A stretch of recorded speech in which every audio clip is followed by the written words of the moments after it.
Pessoas, eu ia fazer um vídeo sobre Estranhos capítulo 2, mas como eu não fiz vídeo sobre o capítulo 1, eu ia dar simplesmente um resumo do que acontece no primeiro filme. Só que a minha explicação tava muito longa e eu queria falar sobre algumas coisas que acontecem no filme, então valia mais a pena eu fazer um vídeo mesmo. Eu devo admitir que eu gosto de Estranhos de 2008, não sou muito fã da versão de 2018, eu acho ela bem ruinzinha. E quando eu soube que iam tentar fazer de novo, eu senti a vontade de acender uma vela em luto. Porque pode dar certo, mas pô, também tem chance de dar muita merda. Então eu já fui com a decepção em mãos, não tinha como eu ser surpreendida. Pois eu estava errada, eu cheguei com 0 e saí no negativo. Mas antes da gente ir pro filme, eu vou pedir pra você se inscrever no canal se não for inscrito, deixar um like no vídeo e um comentário pra poder me ajudar ou só pra inflar meu ego. Dito isso, vamos começar. Na cena de abertura nós vemos um cara correndo, só que aí ele cai, rola, fica todo esfolado, até que os estranhos aparecem e ele morre. Daí o filme decide dar pra gente algumas estatísticas que, de acordo com o FBI, tem mais de 1 milhão de crimes violentos registrados nos Estados Unidos a cada ano. Um crime acontece a cada 26 segundos, 7 já aconteceram desde que o filme começou. E fala que o filme vai contar a história de um dos crimes mais brutais. Eu até podia usar o ChatGPT pra fazer aqui o cálculo, né, pra dar uma conferida, mas vou ser bem sincera, eu não tô muito afim de fazer isso agora não, tô com preguiça. Mas tirando isso, eu gostaria de pedir pra você se lembrar da parte a história de um dos crimes mais brutais, tá? Só mantém isso em mente. Mas bem, depois disso a gente acompanha um casal, a Maya e o Ryan. Eles estão indo até Portland porque a Maya tem uma entrevista de emprego e como a viagem é muito longa, eles decidem fazer um desvio pra poder comer alguma coisa. Daí eles se enfiam no meio do nada pra encontrar uma lanchonete que fica numa cidade com 468 habitantes. Eu acho interessante que eles fazem esse desvio pra poder encontrar um local pra comer. E eles ficam um tempo até chegar na lanchonete. E esse tempo que eles gastam até lá, eles podiam só ter continuado na principal até encontrar, sei lá, uma lojinha de conveniência, um postinho de gasolina. Isso sem falar que eu acho eles viajantes muito despreparados. Eu já fiz viagem que durou 10 horas. A gente colocou no carro 4 garrafas de refrigerante, 2 de água, sanduíche, biscoito, banana, que a partir de determinado ponto da viagem, a casca não era mais amarela, era marrom. Eles não levaram uma barrinha de cereal. É muita falta de preparo. Mas assim, quando eles chegam na lanchonete, todo mundo olha pra eles como se eles tivessem entrado junto com a praga. A Maya fica um pouco desconfortável, eles conversam com alguns dos moradores e depois de pagar eles voltam pro carro, só que ele não tá funcionando. E aí um cara esquisito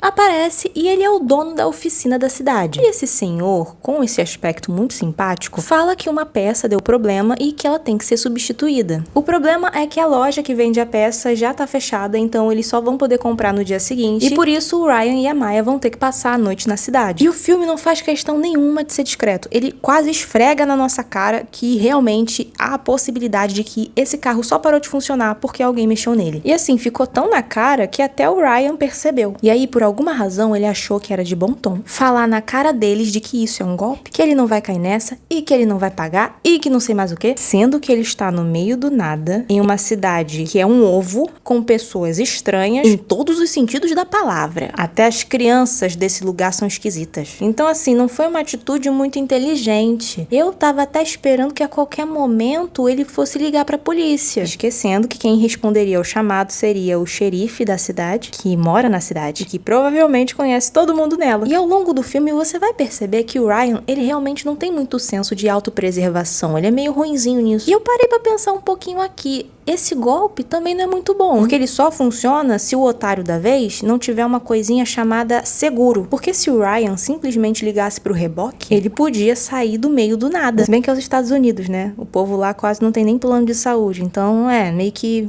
compreensível. A Maya acalma o Ryan e eles decidem passar a noite em um Airbnb, que é um chalé de caça, que é ainda mais escondido do que a cidade. E por isso a garçonete dá uma carona pra eles. Durante a noite eles estavam dançando, bebendo, e eles estavam prontos para poder praticar a dança do diabo quando alguém bate na porta. O Ryan vai atender e ele encontra uma mulher que provavelmente é um demônio do Supernatural. Só tem a sombra dela, a mulher é um vulto. Ela pergunta se a Tamara tá em casa e eles falam que não tem nenhuma Tamara ali, que ela deve ter errado de casa, então ela vai embora. Bom, quase, né? Porque ela fica um tempo ali parada observando no escuro. E os dois acham isso normal. Ela é só uma adolescente esquisita que gosta de ficar parada no escuro escuro observando a casa dos outros. Depois eles conversam sobre morarem juntos em Portland caso a Maya consiga um emprego, e o Ryan, ele tem um problema respiratório e por isso ele precisa de bombinha, só que ele percebe que ele deixou a bombinha no carro. Ele lembra de ter visto uma moto antiga do dono do Airbnb e decide pegar ela emprestada pra poder ir até a oficina pegar a bombinha dele. E quando a Maya tá sozinha, o demônio empata foda bate na porta de novo, perguntando mais uma vez sobre a Tamara. A Maya olha pelo olho mágico e a mulher continua sendo um breu. Isso porque o Ryan deu um jeito no problema da luz da varanda. Então assim, não adiantou de merda nenhuma. A garota vai embora e a Maya liga pro Ryan pedindo pra ele voltar logo pra casa porque ela tava assustada. E a escolha que ela faz como uma pessoa assustada é fumar um baseado. Imagine você estando no meio do nada, sozinha, com uma pessoa estranha rondando a sua casa. E com tudo isso, a escolha que você faz é usar algo que vai te deixar mais lenta, mais confusa e com menos reflexos. Eu acredito que ela fez isso pensando que caso ela morresse, ela pelo menos teria morrido feliz. A Maya começa a tocar piano e enquanto ela tá fazendo isso, ela escuta o piso ranger, como se alguém estivesse andando por ali. Ela se vira e não tem nada. Mas quando aparece o espelho,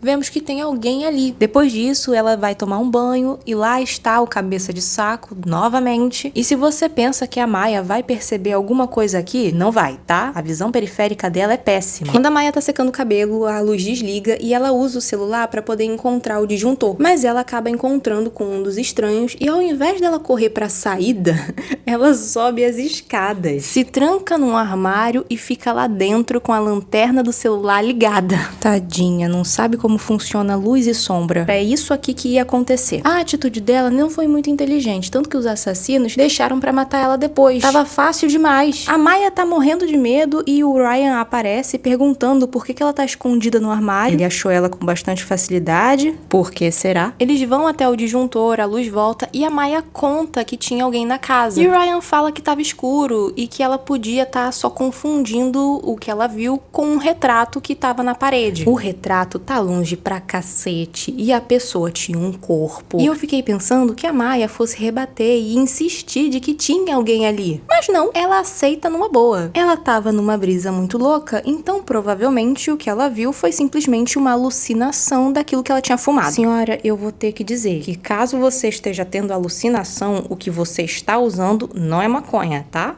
É outra coisa. E quando o Ryan foi buscar a bombinha, ele comprou um lanche pra eles. Então eles vão até a cozinha, conversam, comem. E enquanto eles estão ali brincando um com o outro, alguma coisa começa a pingar do teto. Daí eles olham lentamente pra cima e lá está uma galinha. Coitada, tava vivendo tranquilamente com as amigas dela no galinheiro, aí matam ela pra isso. Eles ficam apavorados e correm pra poder trancar as portas. E aí nesses momentos, os meus irmãos ficam falando que eu não tenho empatia. Mas me fala, como é que eu vou ter empatia por pessoas que, repito, estão numa cabana no meio do nada, longe de uma cidade, que mora um bando de gente esquisita, que já aplicaram o golpe neles e não se dão ao trabalho nem de trancar a porta? Nossa, meu anjo, você ficou surpresa que a sua casa foi invadida? Surpresa eu ficaria se não tivesse sido. Então assim, pediram pra morrer. Só faltou escrever a plaquinha, por favor, invada a minha casa. O ataque começa e o Ryan e a Maya correm pra se esconder em um quarto e lá eles percebem que tem uma carinha feliz desenhada na porta e vários hellos escritos nela. Enquanto eles estão escondidos, os estranhos ficam na sala, tocando piano, olhando os móveis. Mas voltando pra Maya e pro Ryan, a gente percebe que tem uma janela no quarto em que eles estão. Eles veem se dá pra fugir por ali? Não. Eles iam conseguir sair? Também não. Mas se eu estou presa em um ambiente com 3 assassinos malucos, eu pelo menos tentaria. Mas eles dois preferem ficar sentados no chão esperando a morte. Mas aí o estranho aparece de novo, arrebenta a porta. Se bem que arrebentar eu tô pegando um pouco pesado. Ele fez um retângulo. Muito bem feito, por sinal. Tá bem certinho. Ele olha pra cara do Ryan e sai. A Maya pergunta se eles já foram embora e o Ryan fala que sim. Princeso, você acha mesmo que alguém vai ter o trabalho de invadir a tua casa, gastar o machado na tua porta, amedrontar você e a tua namorada só pra olhar pra tua cara e ir embora? Não satisfeito com esse pensamento, o Ryan fala que eles só queriam assustar eles. Depois de eu passar uns 10 minutos entendendo como é que o Ryan conseguiu chegar à idade adulta inteiro, eles decidem tentar fugir e finalmente percebem que tem uma janela no quarto. em que não dá pra sair por ela, então eles correm até a porta da frente pra tentar pegar a moto e ir embora. Só que quando eles chegam perto da moto, ela explode e aí eles voltam pra casa. Eles vão se esconder no banheiro e lá a Maya lembra que a fundação da casa é elevada, então eles decidem fugir por baixo do piso. No caminho, um rato sobe no Ryan e ele não percebe. A Maya crava a mão em um prego, mas eles conseguem sair. Eles correm até a cabana que fica do lado da casa, que é onde o dono guarda as armas de caça dele e algumas ferramentas. O Ryan consegue uma arma e atira em alguém. No início ele pensa que é um dos estranhos, mas logo a felicidade dele acaba. Porque quando a Maya olha, ela percebe que aquele é o dono do chalé. Ela tinha ligado pra ele pra poder avisar que a geladeira tava com defeito, então ele foi lá pra tentar consertar. Só que eu amo a reação da Maya. Eu acho que esse era o dono, Joey. Não. Cara, é muito bom. O Ryan fica mal por atirar em um inocente, ele grita, finge que chora, porque não desce uma lágrima. Mas eles param de se importar com essa morte até que bem rápido, quando ele percebe que o cadáver tem um carro. Eles cagam pro morto, só que a tentativa de fuga deles não funciona. Eles acabam se separando e a Maya se esconde no meio do mato com o celular do dono do chalé. Ela consegue falar com a polícia, que diz que já identificou a localização dela e que eles vão mandar ajuda. A Maya então sai de onde ela estava escondida e fica parada no meio da floresta com 3 assassinos procurando por ela. Acho que ninguém vai ficar surpreso em saber que ela foi capturada. Com as escolhas que ela fez, fica meio difícil você esperar outra coisa. Enquanto isso, o Ryan tá procurando pela Maya e ele grita o nome dela, os 7 ventos. Ele acaba encontrando com uma estranha, aponta a arma pra cabeça dela e pergunta onde é que tá a namorada dele. Só que ela não tá muito afim de responder, ela dança, grita. E o Ryan fala pra ela dar um motivo pra ele não atirar nela. Eu assisti esse filme mais de uma vez e até agora eu não consegui encontrar um único motivo que fosse plausível pra ele não atirar nela. Ah, mas ele fez isso porque ele queria encontrar a Maya. É, só que ela não parece estar muito interessada em ajudar. Eu acho mais fácil ele procurar a menina quando não tiver mais perigo nenhum. Aí ele vem com um papo de que matar na segunda vez é muito mais fácil do que matar na primeira. Talvez nem tanto, né? Porque você não conseguiu fazer. Obviamente ele foi capturado. Um choque para todos, eu sei. Ele é um rapaz tão esperto. E quando ele e a Maya acordam, eles estão amarrados. E esses dois, eles têm a mania de dizer o óbvio. Pegaram a gente.